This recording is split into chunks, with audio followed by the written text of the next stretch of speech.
اللہ تعالیٰ غوث پاک کے غلاموں میں قبول فرما لے۔ اس لیے کہ بڑی پیاری بات میں کرنے لگا ہوں، طبیعت خوش ہوگی۔ میرے غوث پاک ایک دن عبادت میں مصروف ہیں، عبادت میں مصروف ہیں۔ آواز آئی، عبد القادر مانگ کیا مانگتا ہے؟ مانگ کیا مانگتا ہے؟ عرض کرتے مالک تجھے خوب معلوم ہے عبد القادر کو کیا چاہیے۔ رب نے فرمایا عبد القادر مانگنا کیا مانگتا ہے؟ اللہ تجھے خوب معلوم ہے، تو دے دینا اپنی مرضی سے۔ رب نے فرمایا عبد القادر اداس نہ ہو، جو تیرا نام لینے والا ہوگا، جس کے دل میں تیری محبت ہوگی، میں اسے آگ میں جلنے نہیں دوں گا۔ اس سے بڑا انعام اور کیا چاہیے؟ میں اسے آگ میں جلنے نہیں دوں گا۔ اللہ اکبر۔ ایک دن غوث پاک نے فرمایا میرا کوئی بھی مرید جو قادری ہوگا وہ دوزخ میں نہیں جائے گا۔ سبحان اللہ۔ جو قادری ہوگا وہ دوزخ میں نہیں جائے گا۔ اتنی شان والے غوث کی محفل سجائی ہے، اور میں قسمت پہ ناز کرتا ہوں، مجھے بات کرنے کے لیے بلایا گیا۔ اور خوش نصیب ہیں جن کو غوث پاک نے محفل میں سننے کے لیے بلایا گیا، اس لیے کہ محبوب کی محفل کو محبوب سجاتے ہیں۔ آتے ہیں وہی جن کو، آتے ہیں وہی جن کو، آپ بھی پڑھ لو نا پتہ چلے آپ بھی نعت والے ہو۔ آتے ہیں وہی جن کو، سبحان اللہ، آتے ہیں وہی جن کو سرکار بلاتے ہیں۔ کتنی شان والے غوث، توجہ کرنا، کتنی شان والے غوث۔ اللہ اکبر۔ آپ نے کئی بار سنا ہوگا، آپ کے والد کا نام کیا تھا؟ بولیے بولیے۔ ماشاءاللہ، ہمارا ایک بھائی بولا ہے حلوہ تو سبھی کھاتے ہیں، زردہ بھی سبھی کھاتے ہوں گے، مرغا بھی سب کھاتے ہوں گے، کچھ باتیں یاد بھی رکھا کرو نا یار، یہ کچھ بات ذمہ داری میں آتی ہیں، ان کا کھاتے ہیں، ان کے ابا کا نام یاد نہیں۔ آپ کے والد کا نام ہمارے ایک بھائی نے بتایا ابو صالح، یہی ہے؟ تکلیف میں تو نہیں ہے آپ لوگ؟ حضرت ابو صالح آپ کے والد کا نام۔ امی کا نام؟ امی کا نام فاطمہ ام الخیر۔ تعلق رکھا کرو مولویوں سے، کبھی تو دھوکے میں چلے جایا کرو یار مسجد میں کہ مولانا آج کچھ نبی کی باتیں بتا دو، آج غوث پاک کے باپ کا نام بتا دو، ایسی دھوکے میں چلے جایا کرو، کام ہی ہو جائے گا کوئی نہ کوئی۔ ہاں میں صحیح بات کہہ رہا ہوں۔ فاطمہ ام الخیر بہت بار سنا ہوگا، راستے میں تھے، دریا کے کنارے پہ تھے، سیب اٹھا کے کھا لیا، روزے سے تھے، پانی سے افطار کیا، سیب کھا لیا، نماز پڑھنے کھڑے ہو گئے، نماز میں دل نہیں لگا۔ کیوں؟ آج سیب بغیر مرضی سے جو کھایا تھا۔ آج مولوی صاحب کے پاس آکے کہتا ہے کیا کریں، دل ہی نہیں کرتا نماز پڑھنے کے لیے۔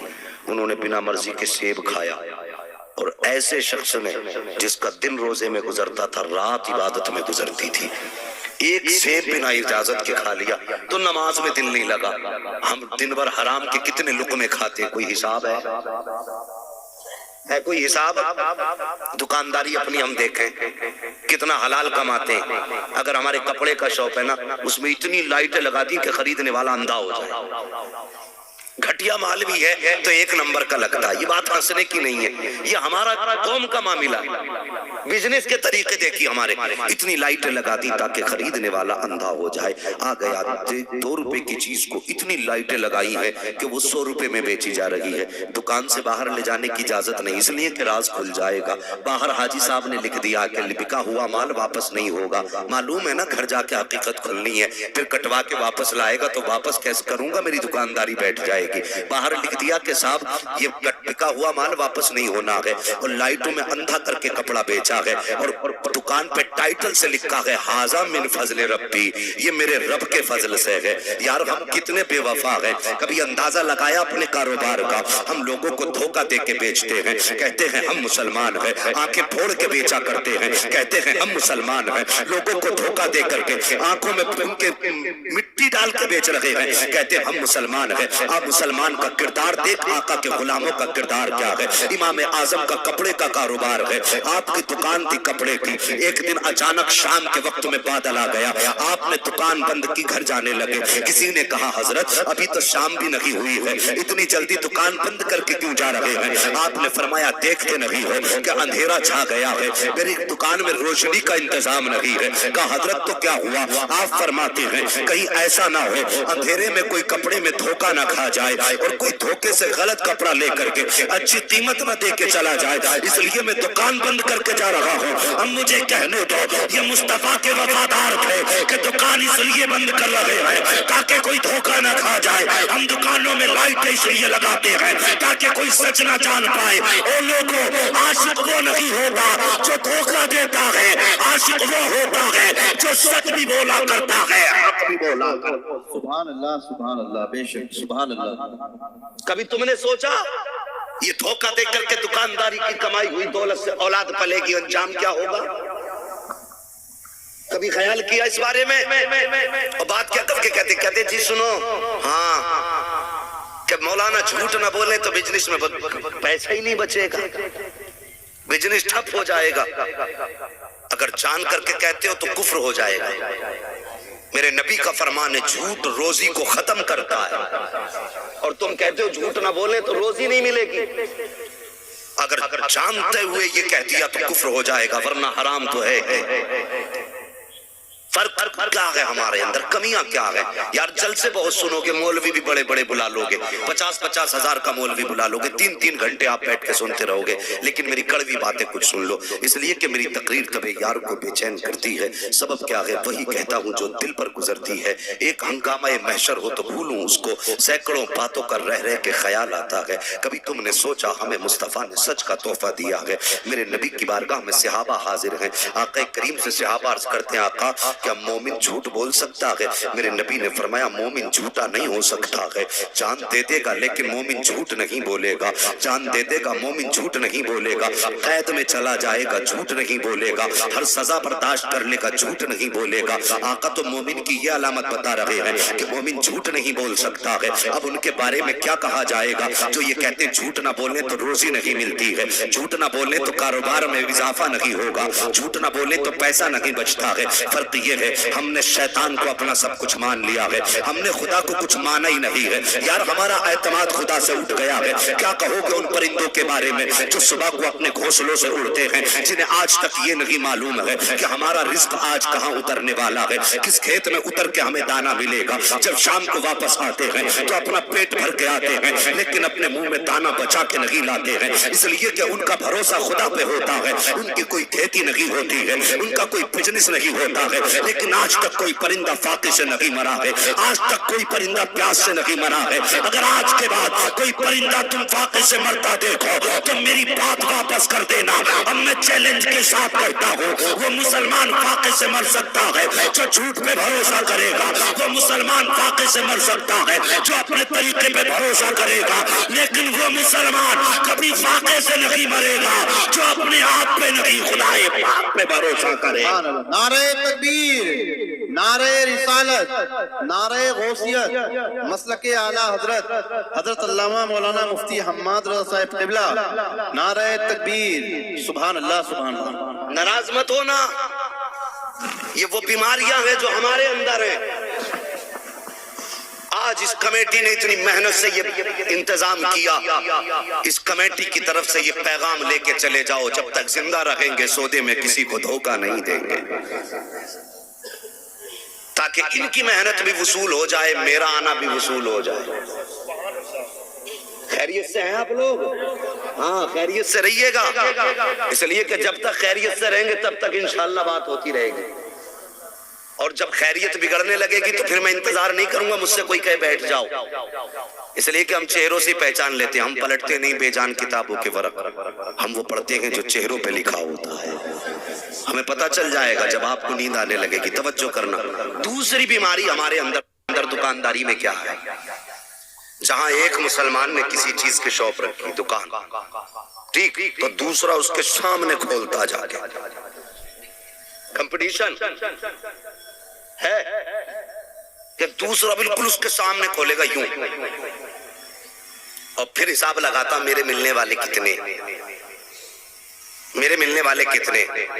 اگر چیز 21 روپے کی ہے، فرض کیجیے چیز 21 روپے کی، کوئی بھی پروڈکٹ، کوئی کس کا دکاندار کو پڑ رہا ہے تو 1 روپے کا خود گھاٹا اٹھائے گا، 19 میں دے گا، کیوں؟